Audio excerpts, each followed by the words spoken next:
Bueno, aquí estamos, le decía, hace muchísimo tiempo que tengo ganas de hablar con este señor, Jaime Durán Barba, es profesor, egresado a la Facultad de Derecho en Quito, bueno, tiene estudios de posgrado en Sociología, muchísimos libros publicados, yo soy un admirador suyo y también de sus columnas en el diario Perfil de la Argentina, estoy haciendo nada más con resumen. Jaime, mucho gusto y un placer tenerlo aquí para Ñandutí, para nuestra emisora. Muchas gracias, Leo, por la invitación y un gusto conversar. Bueno, quiero arrancar por Argentina, porque para muchos fue traumático, por decir una manera, el triunfo de Milei. ¿A usted le sorprendió o le sorprendió a la clase política este triunfo de Milei? No afectó el libro donde él dice que se comunica con su perro muerto, ni nada por el estilo. Yo escribí en mi columna de perfil, que la mantengo todas las semanas desde hace 15 años. Ujú. Hace 2 años escribí que Milei podía ganar las elecciones. Ya. Eh, no por adivinanza, sino porque es parte de un hecho que se está dando en toda América Latina y más allá también. La democracia representativa tiene una crisis descomunal, descomunal. Se expresa, yo soy profesor de una universidad norteamericana, de la George Washington University, y nunca hubo en Estados Unidos un presidente que intente dar un golpe de Estado en contra de la democracia y tomarse el Capitolio. Ujú. Nunca, es algo inadmisible en la mente de los gringos, pero este lo hizo y sigue siendo muy popular. Las últimas ediciones que hay sobre él son espectaculares. Si es que es candidato, otra vez puede ganar. Es el primer presidente norteamericano que ha sido enjuiciado y apresado. Nunca en 200 años de historia pasó eso. El señor Bolsonaro en Brasil, con quien no tengo ninguna empatía, cuando perdió las elecciones, rodeó con sus partidarios los cuarteles para pedir que haya un golpe militar. O sea, demencial. Pero ocurrió. Estuve muy cerca estudiando la campaña de Chile, donde ganó Boric. Boric es un hombre inteligente de una nueva izquierda, pero también él, Castillo en Perú, Lasso en la segunda vuelta ecuatoriana, Petro en Colombia, quien pasó con Petro a la segunda vuelta, que fue Hernández, eh, y ahora Milei en Paraguay y Payo, son personas que están fuera del sistema, son personas por las que votan sus electores porque no se parecen a los políticos. Esa es la razón. O sea, el caso de Milei es el caso de un candidato que tiene un enorme antivoto. En el año 96 yo asesoré a un candidato acá en Ecuador que se enfrentó a Abdalá Bucaram, que fue un candidato semejante. Abdalá era una persona que decía las cosas más complicadas. Nadie pensaba, es otra característica. Todos estos, cuando son candidatos, al principio la gente dice, nah, está chiflado este. ¿Cómo se le va a ocurrir que puede ser presidente de la Argentina alguien que habla con el perro? O sea, no parecería lógico. O alguien que da su discurso trepado a las ramas de los árboles como hacía Boric. O alguien que llega al recinto de la votación a caballo y con sombrero como fue Castillo. No puede ser. Bueno, es que la gente vota por ellos porque están en contra del sistema. No es el en contra del sistema al que yo estaba acostumbrado cuando fui joven y veía las cosas de una militancia de izquierda. Es mucho más amplio, es contra la izquierda, contra la derecha, contra los periodistas, contra los intelectuales, contra todo lo imaginable. Es un antisistema global. En Brasil, quien ocupó ese sitio fue Bolsonaro y no Lula. Lula tuvo el apoyo de todos los partidos políticos brasileños, de todos los artistas, de toda la... Yo estoy con frecuencia en Brasil, la asesoría de Marina Silva, Ujú. todo el establishment de izquierda y de derecha estaba con Lula. Con Bolsonaro estaban algunos delirantes de derecha, entre evangélicos y chiflados en general. Eh, yo tengo algunos puntos de vista. No me gustaba Bolsonaro porque tenía un gabinete de solamente hombres, sin mujeres y solamente blancos, en un país como Brasil. Me parece una locura. Pero él representa estas antipolíticas de las cuales yo creo que Milei es el mayor exponente que haya visto, porque hay un último libro escrito por un periodista de nuestra editorial, por González, que te lo recomiendo, es espectacular, se llama El Loco. Sí, lo Es la leí. biografía, ¿ya lo leíste? Lo leí, sí, por eso leí. Hay cosas que yo no. Cuando leí el libro, y fue casi un mes antes de la elección, un mes y medio que se lanza y le hacen nota en todos los medios argentinos, yo digo, bueno, acá se cae mi ley, porque las barbaridades que yo leí ahí no podía creer. Es inverosímil. Yo le pasé a un presidente de otro país latinoamericano actual, Ajá. estaba de visita, y le digo, te traigo este libro. Después me llama por teléfono, me dice, oye, Jaime, eso pasa en el país de Borges. Le digo, sí, porque Argentina, claro, por otro lado, pues es el país de Cortázar, de Borges, Sí. un país con una sofisticación intelectual maravillosa, el Teatro Colón. Es inverosímil que un país tan sofisticado en ciertos aspectos culturales, yo vivo de la cultura, me encanta el teatro, la literatura, hay una persona con una mentalidad tan extraña que habla parapsicológicamente con perros y ahora ya anunció pues que las carteras que ha asignado a sus 6 perros actuales, el uno se encarga de relaciones exteriores, el otro de economía. Uno dice, Argentina va a estar gobernada por algo así. Pero mi impresión, estoy escribiendo mi artículo para este domingo, mi impresión es que sin duda está en la segunda vuelta Milei, sin duda está en la segunda vuelta, y que va a ser muy difícil ganar. Yo creo que él va a ser el nuevo presidente argentino, es lo más probable. En política siempre pasan cosas, idas y vueltas.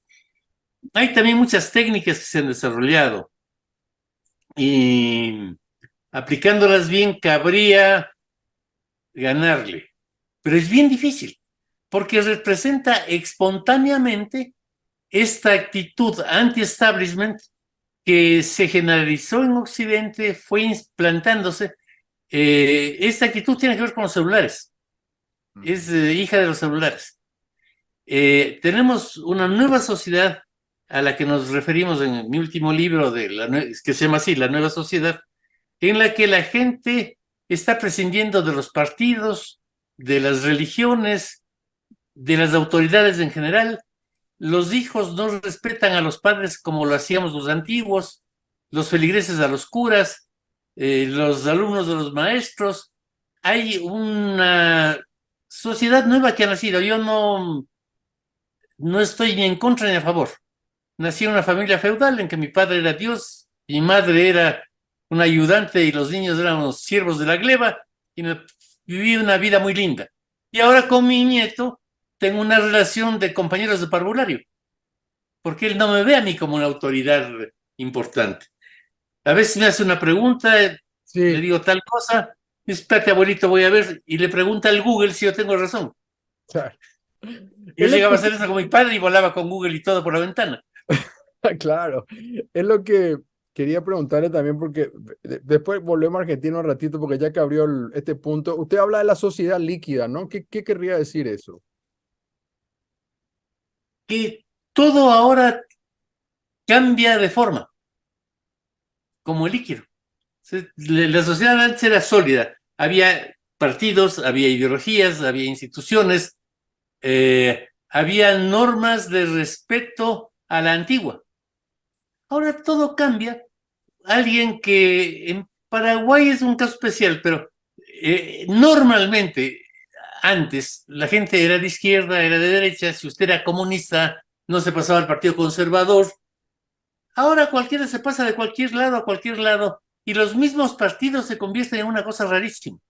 O sea, los partidos de izquierda, uno dice, eso llaman izquierda ahora, que Marx debe revolcarse en la tumba de las iras cada vez que oye la formación de algunos partidos, porque no. Y también los católicos, o sea, un papa como el actual, no tiene que ver nada con la iglesia romana, es un señor, un puntero peronista que hace cosas medio locas y que no tiene ninguna coherencia. No estoy de acuerdo con su ideología, pero Ratzinger era un teólogo. y Juan Pablo II era un papa. Yo tuve una audiencia privada con él, y cuando saludabas con Juan Pablo II, decías, bueno, esto debe ser un papa, un tipo que parece santo, parece un dos. No, ahora tenemos un puntero peronista que le nombra a Zaffaroni para un alto cargo en la iglesia, que hace cosas que son absolutamente insólitas. Todo se desmoronó, todo el orden que yo aprendí, las brújulas con las que yo me eduqué de joven, ya no existen más. Y entonces todo cambia de forma, todo cambia de contenido, y vamos a una creciente caotización en una sociedad cada vez más horizontal. Y esto, los candidatos, estoy pensando en Paraguay, en Payo Cubas, porque claro, Milei aparece, bueno, tuvo una baja, después subió de nuevo, Donald Trump encontró espacio en el Partido Republicano y un gran lema, ¿no? Hagamos de nuevo América grande, ¿no? Yo me pregunto si un Payo Cubas tiene chances de aquí a 5 años o se va desgastando en el tiempo, depende de cómo él, claro, no podemos hacer, mirar a 5 años, pueden pasar muchas cosas, ¿no? Pero hablando de Paraguay como un caso excepcional hasta ahora. En ese tipo de candidatos, cuando no les va bien la primera vez, normalmente se apagan. En mi profesión decimos que un caballo blanco no puede correr 2 veces blanco porque en la primera carrera ya se mancha. Ya. Eh, la extrema novedad, ¿qué es lo que les ayuda a ellos? Que la primera vez hace que la gente regrese a ver y diga, oye, ¿le viste a este tipo? Habla con el perro, está genial. En la segunda es, habla con el perro. no, no tiene sentido. En la elección ecuatoriana del último domingo pasó eso. Hace un año y medio habían llegado tercero y cuarto Yacu Pérez, un líder indígena muy interesante, ecologista, defensor de la vida, un tipo bien interesante, y Javier Rivas de la Socialdemocracia. Hizo una campaña muy imaginativa. Prácticamente empataron con Lazo en el tercer sitio estos dos. Ahora se presentaron ambos y no llegaron ni al 1%. Sí. Fueron bien novedosos hace un año y medio. Ahora dicen, otra vez la misma cosa. En la elección ecuatoriana llegaron en los 4 primeros lugares personas que, excepto uno al que le conozco porque fue mi alumno en Washington, personas de las que nunca había oído hablar que existían. No eran personas conocidas en absoluto. Y bueno, yo además de haber nacido aquí me he dedicado a la política toda la vida. Pero no, personas que no sabía que existían, y que tienen esa fuerza porque la gente dice, sí, son jóvenes, son distintos, pero no tienen idea de dónde queda el país. Claro, perfecto. Los políticos antiguos sí tenían idea. Entonces, a mí me sorprendió mucho, estuve en Perú un par de veces, la elección de Pedro Castillo, una persona que tampoco tenía mucha idea de dónde estaba el Perú que uno conoce, el Perú de Lima, las ciudades de la costa, también con grandes escritores, ¿no? Vargas Llosa, César Vallejo, tal vez el mayor poeta de lengua castellana, Brais de Chanique. Él representaba ese otro Perú que está en la montaña, junto a Bolivia, pero que nunca tuvo tanta importancia. De pronto, eso de ser tan distinto hizo que muchísimos, sobre todo jóvenes, dijeran, sí, perfecto, este no se parece a los políticos, voto por él. Es un fenómeno universal y Jaime, difícil de parar. te quiero interrumpir ahí por el tema Castillo, porque también te quiero hablar de las redes sociales, pero en el caso de Perú, Castillo no tenía prácticamente redes, tenía creo que 500 seguidores en Facebook y prácticamente no utilizó a la red ni a los medios alternativos. No sé qué pasó realmente con Castillo, realmente, cómo da ese golpe, porque él no tuvo ni medios tradicionales ni redes sociales. Mira, el tema de las redes es muy importante y haría yo un símil con la prensa. La democracia y las ideas modernas llegaron cuando los libros se difundieron a fines del siglo XVIII, durante el siglo XIX, y surgieron las ideas liberales, las ideas de izquierda, Marx, etcétera. Los libros cambiaron el mundo y el 90% de los europeos eran analfabetos. El 90%. Leían poquísimos, pero la presencia del libro suscitó un ambiente de debate, ¿no? Habermas dice que en vísperas de la Revolución Francesa, lo espectacular que ocurrió fue que asomaron cafetines. Hasta entonces, vos no podías hablar de cualquier tema porque te metían preso. Los curas manejaban todo y había la censura, etc. Lo genial que provoca la Revolución Francesa son sitios en que uno podía ir a comprar una taza de café, típico de París, y conversar sobre cualquier tema, sin censura. Esa es la chispa que tiene la Revolución Francesa. Y eran sitios en que se escribían folletos, papeles. El siglo de las luces es un siglo de libros. Y como te digo, leían muy pocos.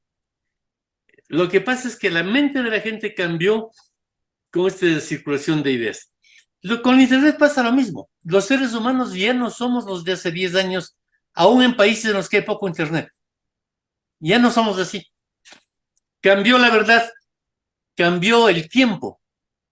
Cuando yo era pequeña, mi padre iba a Estados Unidos, al mes llegaba una carta, un mes después le mandábamos otra, y era normal demorarse un mes en responder un mensaje. Hace pocos años, con mi hijo adolescente, si yo le mandaba un mensaje por celular y no me responde a la media hora, me vuelvo loco. ¿Qué pasa que no me respondes? Y si no me responde a la hora, llamo a la policía. Estamos acostumbrados ahora a que yo mando un mensaje, recibo la respuesta, y puede ser también, tengo ahora un nieto en París, a mi nieto en París. Hace años eso es imposible. Nosotros íbamos a la casa de campo de mi familia, viernes a la tarde, pasábamos de ahí sábado, domingo, volvíamos domingo a la noche, y en ese tiempo no había televisión. Cuando volvíamos el domingo estaban los periódicos arrumados en la puerta de la casa para ver qué había pasado el fin de semana. Nos demorábamos 3 días en saber qué pasó. Si en este momento hay un atentado en Washington, a ti y a mí nos van a llegar a los celulares ese rato el mensaje. Jaime, fíjate. Y no solamente va a llegar el mensaje, vamos a ver en vivo el asunto. Porque inmediatamente con el celular nos conectamos con un canal y vemos qué está pasando.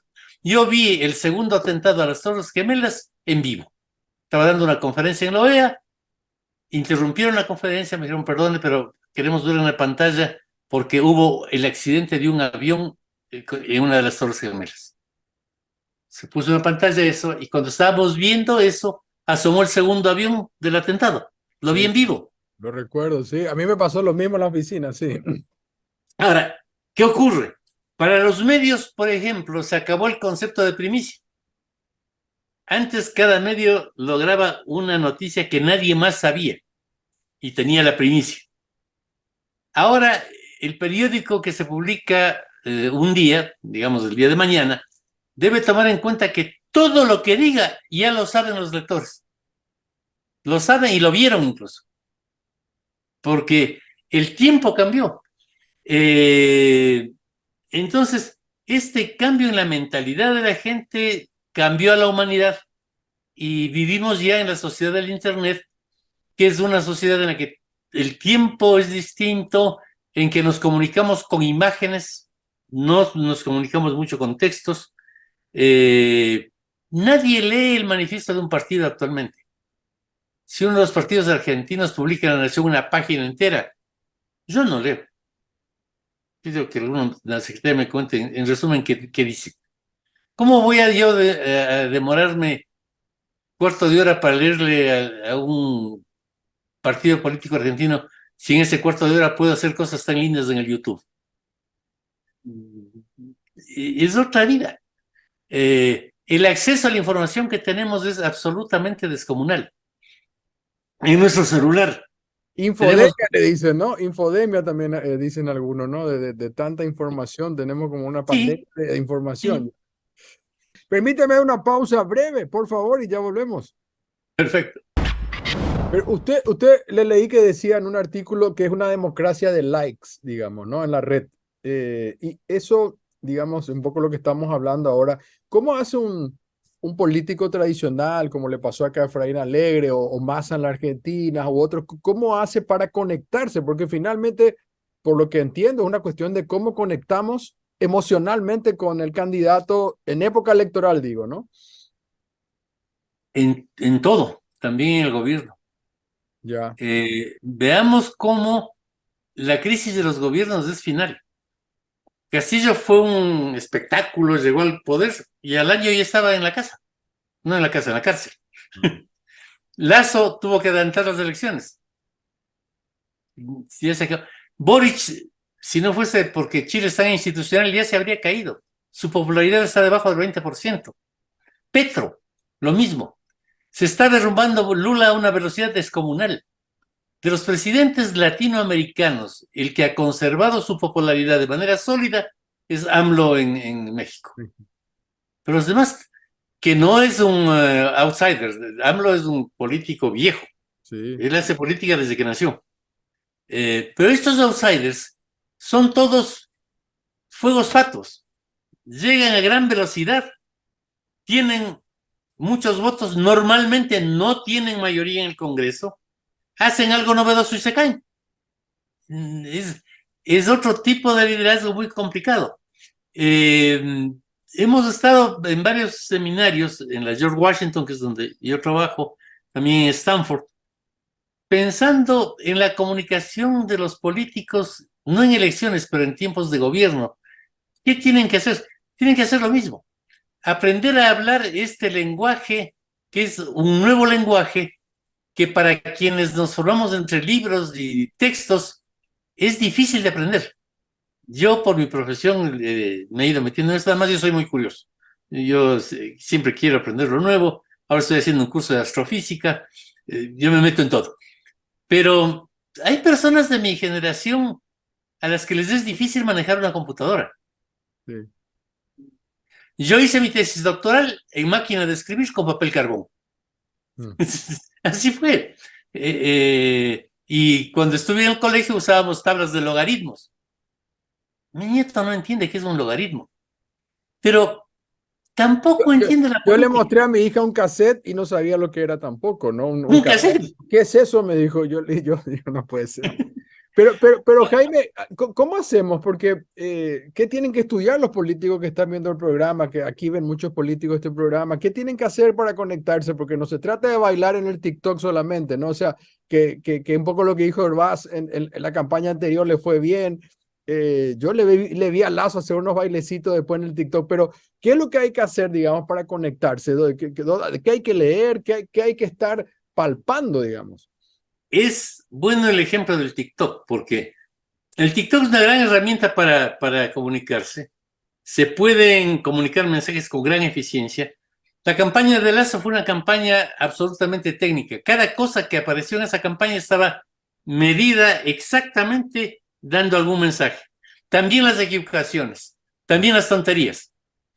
Pero el tema está en que si tú tienes un mensaje que comunicar, en el caso de Lazo era una persona dueño del segundo banco más grande del país, con ideas de derecha, un poco tan alegre como Efraín,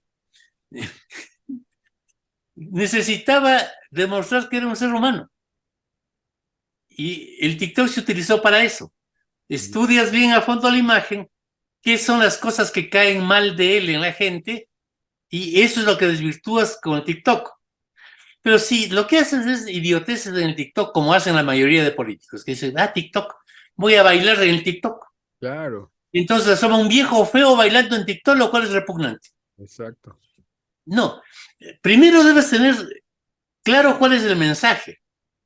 Teniendo el mensaje, dices, esto puede comunicarse mejor por TikTok o por Instagram, o de pronto de otras maneras, de pronto con música. Eh, pero sabiendo qué se comunica. Ahora, ¿cómo se sabe qué se comunica?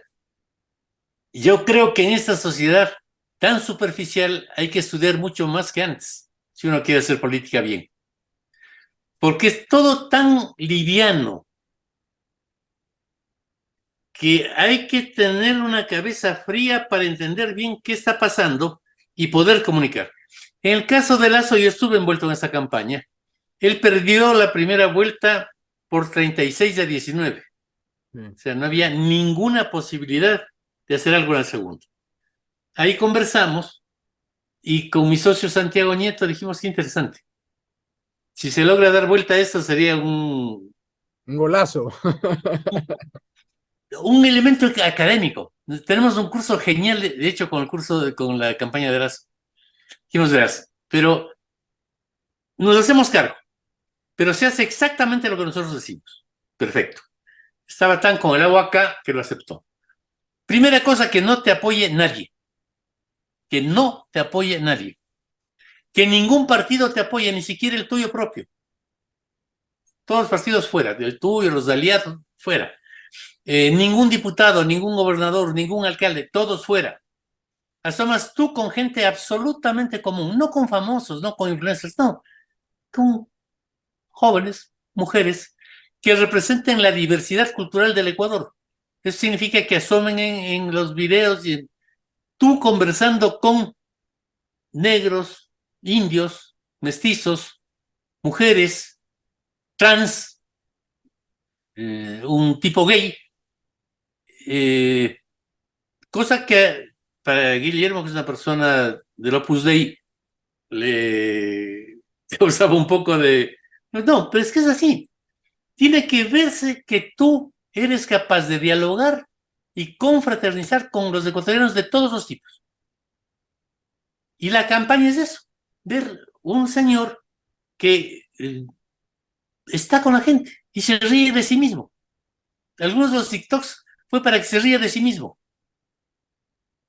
Llegamos al final con 52-48 y ganamos las elecciones. Sí. Pero no es que se hacía idioteces por hacer idioteces, sino que porque a él le ven de esta manera, le ven como un banquero tan serio, tan dogmático, que siempre daba discursos muy académicos, en que explicaba que el futuro del país, según tal economista famoso y el Banco Mundial, va a tal lado. Nadie entiende eso, a nadie le importa eso. El chiste que se hacía con él sin poder pagar la hamburguesa en la calle, en cambio la gente decía que es genial. ¿Qué tipo tan humano? Dueño del banco más grande del país y se queda con la billetera sin poder pagar la hamburguesa. Además, come hamburguesas en la calle. Pero eso no era un chiste por hacer chistes. Era porque él era un banquero muy rico. Estábamos dando el mensaje de que hacía cosas que le hacían humano. En ese sentido, instintivamente, yo creo que mi ley está dando en el centro con un elemento de esta nueva sociedad. Yo nunca juzgo nada. Ni me gusta ni no me gusta, pero en esta sociedad los perros han adquirido una relevancia que no tenían. Cuando yo era chiquito en la hacienda de mi padre, si un perro se enfermaba, le daban un tiro para que no sufra y listos. Ahora, si yo le digo a mi nieto que hay que matar al perro porque se enfermó, me mata a mí. Claro. Todo el mundo tiene un perrito. Ahí, tú vas por Buenos Aires en las calles y ves mendigos con su perrito. El rey de Tailandia acaba de nombrar mariscal de campo a su perro. Y una ciudad como Buenos Aires, en que hay tanta soledad, la gente, hay muchísima gente de edad que vive en su departamento sin tener con quién hablar. El drama de la soledad psicológicamente es un drama muy complicado, sobre todo en ciudades grandes como Buenos Aires. El perro se convierte en la familia de la persona. La gente ama a su perro como antes amaba a su familia. Entonces, que un señor hable con el perro, en este momento no es grave. En este momento no es grave. En México, una campaña hace 6 años, un señor preparado, no era del partido al que asesorábamos, un tipo preparado, profesor de la universidad, estaba de candidato a delegado, esto es un alcalde interno de la Ciudad de México. Todo bien, hasta que su hijo había tenido en Facebook fotos suyas con presas a las que había matado. Había sido cazador, tenía fotos con un venadito muerto, un conejito muerto. El pobre señor, porque el hijo cazaba animales, tuvo que renunciar a la candidatura después de que varias pobladas fueron a tirarle piedras en la casa por asesino. En la antigüedad, cazar era de buen gusto. Qué inteligente el señor de este caza. Los reyes iban a hacer caza mayor en África. El rey de España casi le derriban por matar a un elefante en África. Sí. Cambiaron. Cuando te digo que cambiamos con el Internet es de eso. Cambió la mente de todos. Antes matar a un elefante, motivo de orgullo. Embalsamabas la cabeza del elefante y a la gente le parecía bien. Hoy matas a un elefante y no puedes ser candidato a nada. Te fuiste. ¿Por qué? Por el Internet. Cambiaron los valores también femeninos. En el último libro nuestro de Nueva Sociedad lo analizamos a fondo. Son valores femeninos que surgieron. Antes era prestigioso que un hombre sea cazador. Ahora es prestigioso que sea ecologista. Cambió la vida. Y así es toda la gente. No, por eso hacía yo el símil con los libros. No solo los que leían cambiaron su mente cuando llegó la Revolución Francesa. Y no solo los que entran a la red han cambiado su mente ahora que llegó esta revolución, que es mucho más difundida de lo que fueron los libros en su momento. Y ni qué hablar de la inteligencia artificial. Permíteme una pausa breve, por favor, y ya volvemos. Perfecto. Con Jaime Durán Barba, realmente un placer hablar y estamos aprendiendo mucho.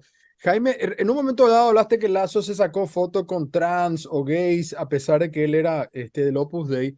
Sin embargo, acá en Paraguay se trabajó mucho esto de Dios, patria y familia, un poco lo que hacía Bolsonaro también, en parte Trump. Em, ¿Qué pasa con Paraguay? ¿Usted cree que somos demasiado conservadores? ¿O ellos creen que les funcionó eso? Porque la verdad que ahora nos costó hasta un problema con la Unión Europea. No sé, quieren derogar una ley de la Unión Europea porque dicen que van a enseñar ideología de género, cosa que no es cierto, pero estaban un poco conectándose con sus electores, digamos. ¿Qué está pasando con esta cuestión de Dios, patria y familia? Paraguay es un país peculiar. Y también por eso la vigencia del Partido Colorado. O sea, yo ponía en un artículo, creo que fue de la semana pasada o la trans anterior, porque tuve una discusión con un intelectual europeo por televisión que decía, pero Paraguay es el único país que en los últimos 10 años ha ocurrido algo insólito. El partido de gobierno logró que se elija a un miembro del partido de gobierno. Esto no ha pasado en ningún otro sitio, es solamente en Paraguay, en el que Santiago Peña es colorado, elegido cuando está gobernando el Partido Colorado. Eso no ha pasado en ningún otro sitio, en ninguno, en absoluto. Y me decía, bueno, ¿por qué Paraguay tiene una cosa tan rara? Decía, bueno, porque el Partido Colorado de Paraguay tiene que entenderse en la historia paraguaya. Es un partido que surge en una circunstancia muy peculiar. La invasión de la Triple Alianza, que fue un genocidio absurdo, en que Brasil, yo ponía ahí pues que los colores de los Austrias y de los Braganza, los colores de los Borbones invadieron Paraguay, provocaron un genocidio, mataron una enorme cantidad, la mayoría de los hombres, y en esa circunstancia, Bernardino Caballero y algunos de los que resistieron a la invasión de la Triple Alianza forman este partido que de alguna manera en ese momento, cuando Argentina, Uruguay y Brasil arrasaron a Paraguay, era Paraguay. Yo recuerdo con impresión la primera vez que fui al local del Partido Colorado que conocí en Asunción, se llamaba la Casa de Gobierno. Sí. ¿Y cómo se puede llamar la Casa de Gobierno de un partido? Y como, bueno, yo tengo un doctorado en historia y me encanta la historia, me puse a decir, ¿qué pasa con esto? ¿Qué es el Partido Colorado? Y ahí me enteré pues, que era el color del batallón de Bernardino Caballero, leí esa... Claro, es un partido que surge defendiendo al país de una invasión bárbara, porque fue una invasión bárbara, y por eso tiene esa trayectoria y esa fuerza. En varias encuestas que hicimos, varias veces en Paraguay, la mayoría de la población decía que estaba afiliada al Partido Colorado. Sí. Eso tampoco pasa en ningún país del mundo a esta altura. Pero Quiero hacer un paréntesis ahí porque realmente usted recordará que mucha gente estuvo obligada a ser, digamos, afiliada en la época de la dictadura de Stroessner, si no, no podía trabajar ni en la función pública, casi ni en la privada. Y otro es que ellos afilian a la gente a mansalva. Incluso hubo hace unos años un movimiento, ¿no? Porque, por ejemplo, mi esposa la afiliaron cuando tenía 8 años, ella se enteró después, ya de grande, que tenía que ir a votar no sé dónde. Entonces, ellos tienen una práctica muy grande de manejar el país, digamos, una manera. Bueno, hace 70 años que están en el poder con dictadura de por medio. Hago nomás ese paréntesis, digamos, no, para entender un poco más el mapa, ¿no? sí, ocurre también eso, pero tiene una raíz histórica con la invasión de la Triple Alianza. Sí, No es un partido formado como los demás, que bueno, algunos se reunieron, hicieron un estatuto. No, yo creo que para Paraguay, hasta donde yo lo entiendo, la invasión de la Triple Alianza fue traumática. Es algo que de alguna manera ese país se constituye, porque tomamos en cuenta la cantidad de hombres que murieron, quedaron prácticamente las mujeres. sí. Renace Paraguay después de ese horroroso incidente. Y el Partido Colorado históricamente está vinculado a ese renacimiento, entonces es algo raro. Eso no pasa en ningún otro lado. Los demás partidos de los países se forman cuando unos tipos se encuentran y toman un cafecito y escriben un estatuto. Entonces no tienen la Pero misma fuerza. además, Jaime, solo para complementar, el Partido Colorado tuvo la habilidad, en este caso, Santiago Peña podría ser como un outsider, porque él viene del Partido Liberal realmente, él era liberal, lo convierte Colorado Cartes siendo su ministro de Hacienda, y es un muchacho joven que conectó, digamos, estudioso, o sea, se veía distinto a Efraín, por ejemplo, ¿no? Que era un político muy duro, ¿no? Eh, este es un elemento muy importante el que mencionas. Si vemos, nosotros decimos siempre que la política se ve, antes se leía, ahora se ve. Y si tú le ves a Efraín y le ves a Santiago, es evidente que el uno es joven y el otro no. Es un elemento. Los cuatro que encabezan las elecciones ecuatorianas del domingo pasado tienen menos de 40 años. Nunca había pasado eso. Hay una ola de cambio que muchas veces también se identifica con la apariencia física, con el ser joven o no ser.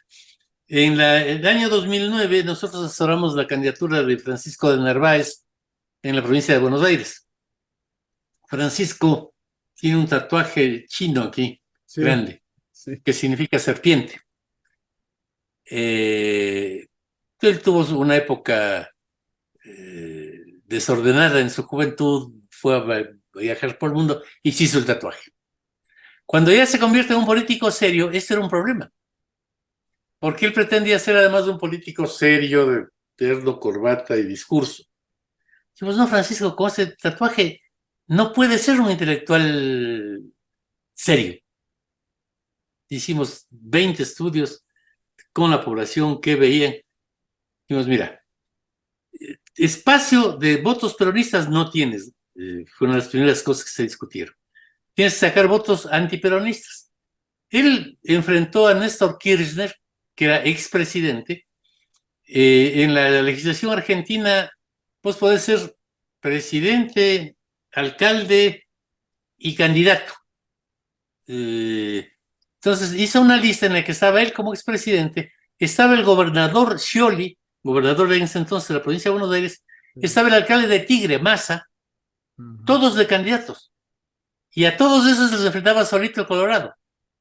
Era una proeza.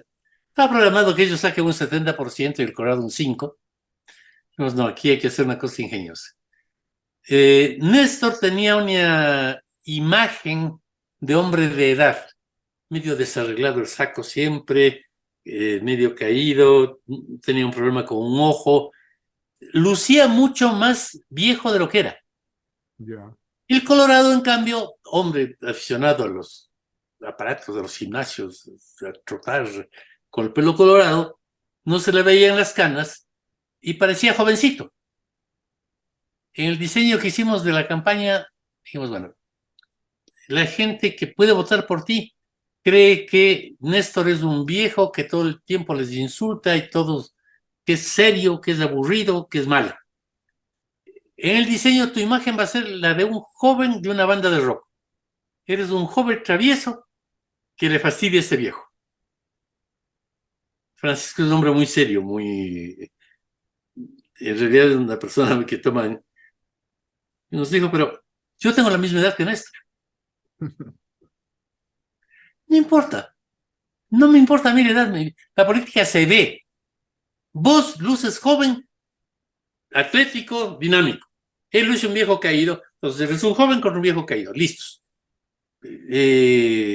Francisco, que es un hombre muy inteligente, muy capaz, que sabía comportarse en los medios, les ganó las elecciones de la lista de Néstor, Scioli y Massa.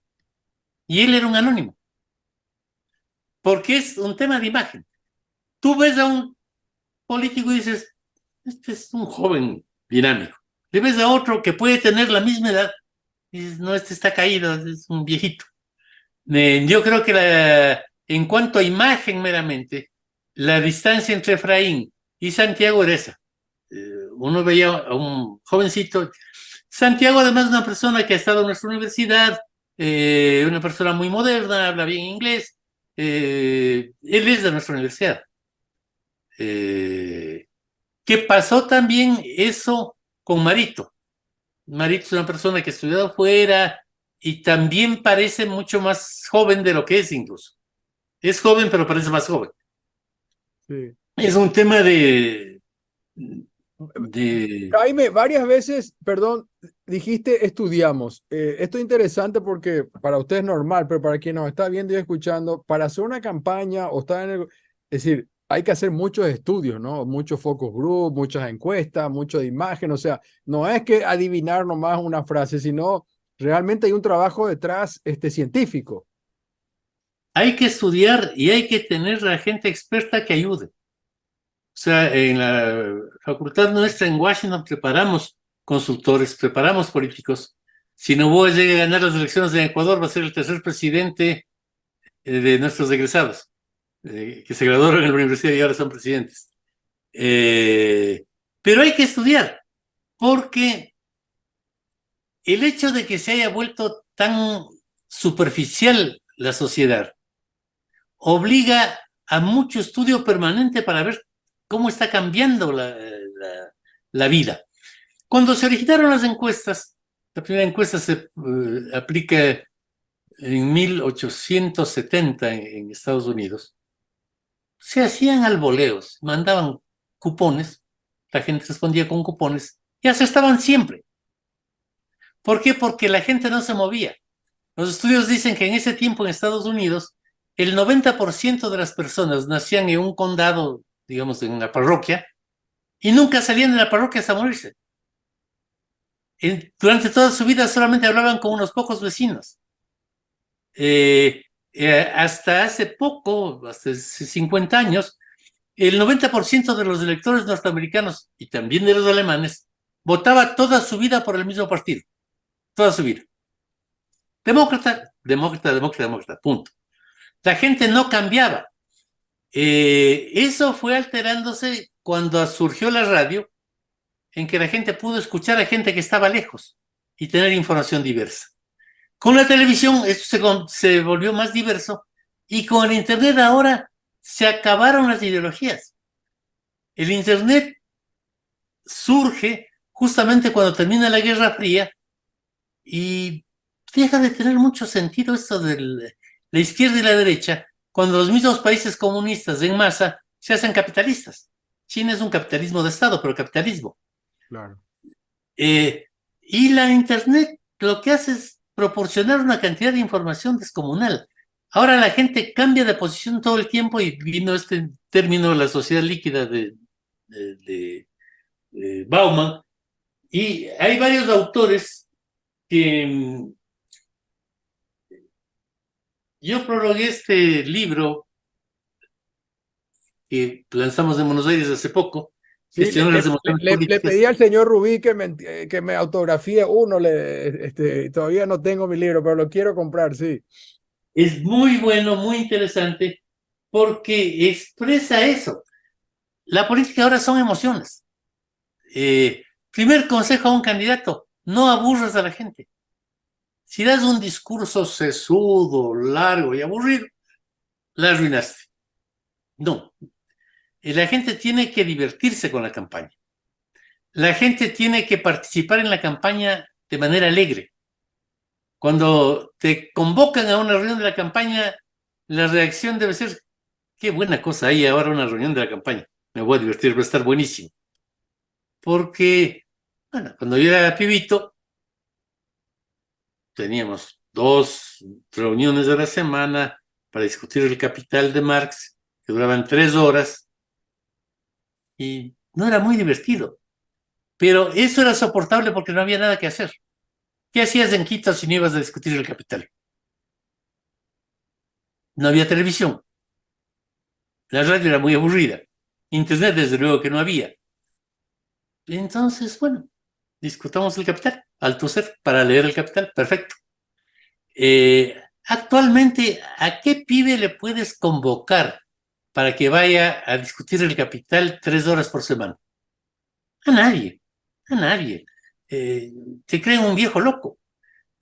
Como anécdota, yo tengo pósters de cuando era joven. Yo estuve muy activo siempre. He sido siempre pacifista. Y entonces, con la guerra de Vietnam, me fui a hacer manifestaciones en Washington, en Oslo. Hice una marcha del sur del Ecuador acá, protestando contra el imperialismo. Perfecto. Y estaba muy metido en ese mundo. Hubo un poeta peruano, jovencito de 18 años, que murió combatiendo con el ejército, guerrillero, se llamó Javier Heró, un gran poeta. Tiene un poema que dice, sucede simplemente que no tengo miedo de morir entre árboles y pájaros. Yo tengo un póster con su foto y el poema de él. Sucede perfecto. Revisando mis pósters hace un par de años con mi nieto, dice, ¿qué es eso? Le digo, Javier Heró es un poeta que era guerrillero. Guerrillero. ¿Y a qué se dedicaba? Un guerrillero a luchar por la justicia. ¿Qué justicia? El mundo es injusto, hijito. Hay pobres, hay ricos y esta gente se iba a la montaña a luchar para que eso no sea así. ¿Y por qué se iban a la montaña? Ahí me di cuenta que mi nieto no entiende lo que es un guerrillero. No entiende, no. Le dije, a la montaña para enfrentarse al gobierno y crear una nueva sociedad. ¿Y por qué puso esto de que no le da miedo de morirse entre árboles y pájaros? Porque como estaba en la montaña y estaba en vara con el ejército, él estaba en ese medio de árboles y pájaros. Hijo de puta, o sea que les asustaban los pajaritos con los disparos. Ahí dije, no te explico más, hijito, era una cosa de mi tiempo. Hace siglos había unos tipos que se iban a la montaña. No mejorabas más, vos andá al YouTube. Claro. Eran las cosas que me emocionaban cuando era pibito. Que haya un poeta de 18 años que va a la montaña. Mi nieto dice, qué pelotudo de asustarse a los pajaritos. ¿Qué importan los pajaritos? Digo, no es que yo esté en contra de la sociedad que él vive, pero entiendo que yo vivo en Marte y él en Júpiter. Son cosas distintas. Entonces, esto tiene consecuencias importantes. Un político, si quiere tener éxito en una campaña, ante todo tiene que ver cómo hace una campaña alegre. Que la gente vaya y diga, qué interesante, hay reuniones de la campaña. Una campaña que incorpora el Internet. Una campaña en la que el militante, como llamábamos antes, o el que ayuda, sienta que aprende, que se divierte, que goza con la campaña. En el tiempo, en la campaña presidencial de Mauricio Macri, que fue una cosa muy profesional también, llegamos a un punto en el cual no teníamos militantes, teníamos los amigos de Macri. Si vos por la internet resulta que simpatizabas con Macri, decíamos, ¿querés ayudar en la campaña? Sí, puedo. En la antigüedad te habrían dicho, perfecto, entonces venía el partido, vamos a hacer un curso ideológico, ese rato ya no te ayudan más. Así, chau. ¿Cuál era nuestro mensaje? ¿Querés ayudar en la campaña? Sí, bueno. ¿Mucho, poco, algo? No, poco nomás. Perfecto. Entonces, vas a poner un like cuando te pidamos en un sitio, y esa es tu militancia. No necesitamos discutir la ideología, el programa, ni que vayas a ninguna reunión. La idea era que la mayoría de los activistas de la campaña puedan ser activistas sin moverse de la computadora. Porque eso sí puedes lograr, que un pibe de 20 años diga, voy a ayudar a la candidatura, sí. Pues me manda a veces un mensaje y yo pongo un like en este artículo de Clarín y en este otro artículo. Esa es mi militancia, listos. ¿Qué logras con eso? Que ese chico que hace ese pequeño esfuerzo que a él le parece que es el que puede hacer, se sienta parte de la campaña. Se siente parte de la campaña, está incorporado. Ahora, si le pides que vaya a una reunión en el local del partido para hablar de ideología, no va no quiere saber más. Y entonces muchísima gente se sintió parte de la campaña. En el caso de la campaña de Lazo fue descomunal. Hicimos este chiste de Andrés Domientas otra vez, haciéndole una broma al candidato adversario. Y eso se llama un meme drop en términos técnicos.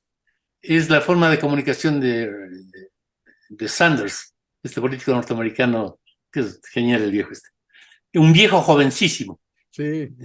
Sanders dice, dijimos, bueno, se instala el meme drop. En el debate aprovechamos para que Lazo una y otra vez le diga a Arauz, Andrés, no mientas otra vez. Pero fraternalmente, dijimos, a ver, vos eres hombre de edad, eres jovencito, y va a querer ser un intelectual que va a debatir entre la izquierda, la derecha, y vos cada vez que diga cualquier cosa, te insulte lo que sea, te sonríes, porque la obra de teatro es esta. Tú eres un tío, buen tipo, que tiene un sobrino medio mentirosito y medio tramposo, que te hace gracia. Entonces cada vez que te insulta, dices, Andrés, no mientas otra vez. Primera cosa que logramos, que Andrés pierda la cabeza. Él llegó de terno, corbata, con libro serísimo a debatir. Lazo vestido de manera totalmente informal, riéndose. Andrés de enseguida, economista Lazo, quiero decirle que tales tesis son estas, que vamos a hacer esto. Sonrisa de Lazo. Ay, Andrés, no mientas otra vez. Era todo lo que le decía, le dijo esto 50 veces. A la tercera la gente lloraba de la risa por las iras que tenía Andrés, que no sabía cómo responder. Y después convocamos a un concurso en el cual, ¿qué hicimos? Que mucha gente se incorpora a la campaña. Entonces, esto de Andrés, no mientes otra vez, sirve para hacer chistes. Entonces, vos hacés un video porque en la sociedad del Internet toda persona se cree director de cine porque tiene celular. Toda persona se cree periodista porque tiene celular. Entonces, haz un videíto con este chiste de Andrés, no mientes otra vez, y manda un concurso. Cada semana vamos a dar $1000 de regalo al mejor video, al más chistoso. Al más chistoso, no al más sólido ideológicamente. Bueno, fue genial. Como 8000 personas se incorporaron como productores de propaganda de la campaña. Había las cosas más graciosas del mundo. Un señor, un pibe, no sé quién era, pero es uno de los que ganó. Había hecho un montaje con los Rolling Stones, que ya están con sus años de encima, en que asomaban los Rolling Stones ahí, y uno de ellos decía, Andrés, no mientas otra vez. Graciosísimo, perfecto. Y había un niño que salía corriendo y la mamá decía, si vuelves a hacer una cosa así, te voy a castigar. Y el papá le decía, Andrés, no mientas otra vez. Y el niño salía llorando, corriendo. Esa fue la campaña. Claro, Miles de spots en claro. que la gente se divertía. Pasamos de la política masoquista en la que yo viví cuando fui militante de izquierda a esta política en la gente quiere divertirse. Jaime, te quiero preguntar finalmente por dos temas. Argentina y Ecuador, dos países que querés mucho vos. Estuve en Ecuador, también te decía antes. ¿Qué puede pasar ahora en la segunda vuelta? O sea, está la candidata de Correa y Noboa, que según yo había leído, él no estaba previsto que entre, ¿no? Estaba Topi, que habían otros que podían entrar, incluso Yacu Pérez, sin embargo se cuela Noboa. hijo de un candidato que creo que fue 5 veces candidato a presidente y nunca llegó, y tú trabajaste con él, tengo entendido también. ¿Cómo ves lo de Noboa? No, yo nunca trabajé con Alvarito, soy amigo de él, tenemos varias relación familiar, pero no trabajé nunca con él. Este Noboa joven, el que acaba de dar el batacazo, hizo algo muy racional. Se ve que quería ser presidente de la República y dijo, ¿en dónde está el mejor posgrado del mundo en campañas electorales? En la Washington. Fue, se inscribió y pasó 2 años. Él tiene un máster en campañas electorales. Lo cual, si tú quieres ser presidente, me parece sensato. Porque no es lo mismo que ciencia política. Nuestra facultad es de gerencia política. Es una facultad en la que aprendes a hacer política en la práctica. No aprendes teorías, aprendes, bueno, cómo funcionan los electores, cómo haces los targets, tal. Él es una de las personas más preparadas en hacer campañas electorales porque tiene un máster en eso, en la mejor universidad del mundo en esta materia. Nadie le tomó en serio. Yo fui profesor de él en la facultad, pero no me di cuenta mucho de que era candidato siquiera. Una campaña low profile. ¿Qué decimos en la facultad? Si eres millonario, que tu campaña sea la más pobre de todas. La más pobre de todas. No tienes que asomar mucho por televisión, nada de carros con grandes imágenes, no. La más pobre de todas. No llames mucho la atención, no ataques nunca a nadie. Si alguien te ataca, no le hagas caso. Que no te apoye ningún partido, que no te apoye la política, que no te apoyen los medios de comunicación. Sé un ser humano que conversa con la gente. Y la verdad es que no me di cuenta que eso había estado haciendo el chico. En Noboa. Y nadie se dio cuenta tampoco. En las encuestas que aplicamos nosotros 3 semanas antes de la elección, Noboa tenía 4%. Sí. Estaba mucho más arriba. La candidata Noboa siempre estuvo cerca del 30%. Estaba Otto Sonnenholder, que hizo una campaña tradicional con lemas antiguos y de segundo terminó quinto. Topic, que era un personaje outsider también raro, pero tenía un problema Topic. A ver, a Topic no le he visto nunca en mi vida, son toda gente nueva, pero Topic tenía el apoyo del Partido Social Cristiano, de Jaime Nebot, de Lucho Gutiérrez, de una serie de políticos importantes. Yo dije, con eso se va a hundir. La consigna es que no te apoye nadie. Y este se hizo apoyar. Después estuvo este señor que murió, Villavicencio, un personaje conflictivo. Yo creo que claramente ese asesinato tiene que ver no con la política, sino con otro tipo de cosas. Cuando un político importante es acribillado a balazos por un enorme grupo de mercenarios, no es política. Hay algún otro negocio más importante de por medio.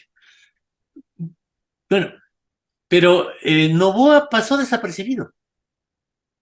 Pasó desapercibido, ni nos dimos cuenta de que estaba de candidato, pero estuvo haciendo lo que se enseña en la facultad, vincularse directamente con la gente, vincularse a través del internet, vincularse a través de WhatsApp, hablar con la gente, no andar con guardaespaldas, no andar con caravanas con letreros, ser un ciudadano común, que es lo que hicimos en la campaña presidencial de Macri.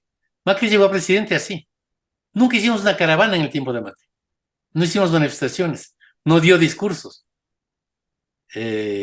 Conversaba con la gente. ¿Lo ve más a Noboa entonces que a Luisa González? ¿Lo ve más cerca de la presidencia hoy? Noboa podría ganar si hace bien la campaña.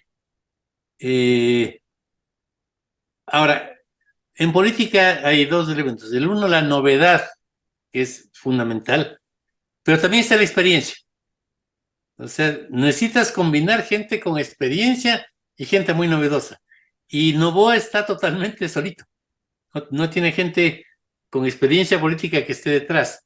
Detrás de Macri, que era muy nuevo, que nunca había sido ministro, nunca había sido nada, estaba la mesa chica en la que estábamos algunos viejos con muchísima experiencia en la política, que aportábamos ese otro aspecto que es la política como arte.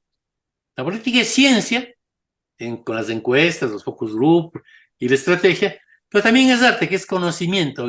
En Paraguay hay gente, yo conozco bastantes, que conoce la política paraguaya, han sido legisladores, han sido ministros, saben cómo es la grilla de la política.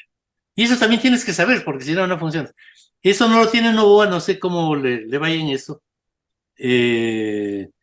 Correa tiene una estructura grande, pero también a Rafael le pasa que el tiempo ha transcurrido y la izquierda, esa en la que Rafael está, ya está un poco vieja. Hablaba con uno de sus íntimos lugartenientes. Decía, mira, a esta altura de la vida los Intilimani ya no venden discos. Ya no. Yo cuando era chiquito, claro que cantaba el Venceremos, etcétera, la Internacional Comunista, el comandante Che Guevara, pero mi nieto no tiene la más puta idea de quién es el comandante Che Guevara, ni qué es el Venceremos. Digamos, todos los votantes menores de 40 años, que son la mayoría, no oyen Inti Illimani, ni han oído en su vida. Yo creo que hay una izquierda que tenía esos ritos que está un poco decaída, y a eso también se debe el decaimiento de Petro, la caída que empezó de Lula, que es de los mejores comunicadores políticos que ha habido en el continente. Lula es genial como comunicador, pero pasan los años. Él está pensando todavía en cosas que a los jóvenes ya no les llegan. Y en Argentina, finalmente en Argentina, por un lado Macri detrás de Patricia Bullrich, no sé qué pasa entre Massa y Cristina, digamos, y Milei que está punteando, digamos, ¿qué nos puede esperar ahí? La fuerza de Milei es impresionante. Además, él hace las cosas con con un elemento que es valor actualmente, que es la autenticidad. En Milei no ves nada creado, nada. La entrevista del otro día sobre sus padres de ahí me dejó atónito. ¿Y cómo te llevas con tus padres? No los he visto 20 años, son un par de viejos hijos de puta. ¿Tus padres? Sí, sí, sí. Mi padre era un tal y un cual, y mi madre peor. No, no, no, nunca de salud. Cuando yo estudié en Estados Unidos originalmente esta materia, ten cuidado cuando hablas de tus padres. Aunque no les conozcas, amas a tu padre, amas a tu madre, amas la familia. Parecía un requisito de un candidato normal. Y este puede decir, no les he salvado 20 años. Pues no me peino nunca porque la hija de puta de madre me dijo que me peine. Eso hace 10 años te inhabilitaba como candidato. Actualmente dicen, fíjate qué auténtico, no miente. Tú, si has leído el libro de Loco de González, a mí me divierte mucho, es un gran chico este periodista, está en el editorial en el que yo trabajo. Uno dice, no es verosímil que una persona con estas características tenga tanto éxito, pero el éxito está en que es distinto y en que es sincero. Y bueno, yo creo que tiene un amplio chance de ganar Milei. También al gobierno peronista le ha ido muy mal. La inflación no tiene límites ahorita. La inseguridad ha subido. Tenemos estos 2 últimos días una ola de saqueos descomunal hecha por narcotráfico. Son narcotraficantes intermedios que ahora también saquean supermercados. El país está medio disuelto, que es propio de la sociedad esta también. Vos vivís en Paraguay, que es un país que todavía conserva muchas instituciones y conserva un orden. En otros países como Argentina, mismo como Ecuador, acá ya no hay cómo salir a la calle mucho. Estoy hablando ahorita en un edificio de la González Suárez, que es la avenida Alvear de Quito, el sitio más caro, más elegante, con más guardias. Pues mis vecinos ya no pueden sacar el perro a pasear en la vereda de esta avenida, porque hay bandas de secuestradores de perros que se lanzan con el coche y le quitan el perro para cobrar rescate. Entonces te cuesta $10,000 pasear al perro. Uf. Y esto en la González Suárez. No te cuento el resto del país. El delito ha crecido mucho, el narcotráfico ha subido mucho. Vivimos una sociedad que se ha ido desordenando cada vez más en todos los aspectos y también en el político. Finalmente, querido Jaime, hablaste de historia, poesía, de política, de Yuval Harari. Recomendame dos libros, recomiéndale a la audiencia dos libros que de lo que sea, del tema que te gustaría o que te gusta, qué libro estás leyendo o qué libro crees que es importante leer por alguna razón. Sé que tenés muchos libros, ¿no? Ahí atrás en la biblioteca, pero Me para dedico, tienes algunos tips, como se dice, ¿no? mira, hay sin duda un filósofo coreano que vive Alemania. en Alemania que hay que leer, Han. Tiene varios textos, uno de ellos es la Infocracia, que es espectacular, y otro en La Colmena. Este es un filósofo que está pensando mucho en las consecuencias de esta sociedad de la Internet. Y creo que es un filósofo que hay que leer. Y lo otro, aunque suene a propaganda de mis propios libros, el último libro nuestro de La Nueva Sociedad es un libro en el que se describen mucho estas cosas. Nosotros empezamos a publicar libros cuando hicimos la campaña mexicana del año 2003 y nos topamos con una serie de elementos raros. Veníamos trabajando ya 2 décadas en esto, pero en la campaña mexicana vimos que los electores tenían comportamientos que rompían con las tradiciones políticas. Analizamos más a fondo el tema y sacamos un primer libro que fue Mujer, Internet y Política. Sexo, Mujer, Internet y Política. Pensando que las variables que explican las actitudes políticas actuales son más bien el sexo, el feminismo y el Internet que las ideologías. De eso hicimos una nueva versión que publicamos hace un año en Buenos Aires que se llama La Nueva Política. Es un libro en que se trata mucho estas cosas bastante a fondo porque creo que si no comprendemos esta sociedad en la que estamos viviendo, no te digo ni que me gusta ni que no me gusta, es lo que vivo. O sea, yo cuando era chiquito pensé que llegué en el pico de una cigüeña desde París, lo cual me parecía muy distinguido venir de París en una cigüeña, era perfecto. Si ahora yo le digo a mi nieto que llegó una cigüeña desde París, me cree que soy un viejo estúpido. Ya no funciona la vida así. Es otra vida. Todo el mundo está informado. Centralmente la gente ya no es obediente. Eso es lo que pasa en el mundo ahorita. Todo el mundo cree que, a ver, van a discutir sobre el Fondo Monetario Internacional, no importa. Google, Fondo Monetario Internacional. Leo cualquier página con 4 idioteces y soy un sabio. Puedo entrar a la discusión sobre cualquier tema del mundo. Toda la información de la humanidad está aquí. Los últimos descubrimientos de inteligencia artificial y sobre todo en lo que es con la computación cuántica van a multiplicar hasta el infinito esta revolución tecnológica. Estamos ya compartiendo la vida con robots que son humanoides. Y hay robots que han pasado el test de Turing y por tanto son tan humanos como vos y como yo. Son creados por el ser humano, pero entonces estamos en una nueva etapa. Yo te decía en una conferencia que di en Buenos Aires hace 2 semanas que durante el próximo gobierno el 40% de los argentinos perderán su empleo por la revolución tecnológica. No significa que nos lleva al desempleo. Los países en que hay menos desempleo son los más robotizados. Lo que pasa es que hay nuevos empleos, creativos, distintos. Los países en que hay más desempleo somos los más subdesarrollados tecnológicamente. Pero todo eso tenemos que tomarlo en serio, estudiarlo, debatirlo, crearlo, y creo que hay un papel importante para los intelectuales, para los profesores, para las universidades, para repensar este mundo y lograr que la revolución tecnológica nos haga vivir mejor y no nos lleve a una sociedad catastrófica. Que así sea, ojalá que sea así. Don Jaime, muchísimas gracias por tu tiempo y para Ñandutí, para Paraguay, así se llama nuestro medio, Radio Ñandutí, va de Paraguay este programa. Muchas gracias por recibirnos. Un gran gusto y en cualquier momento volvemos a hablar.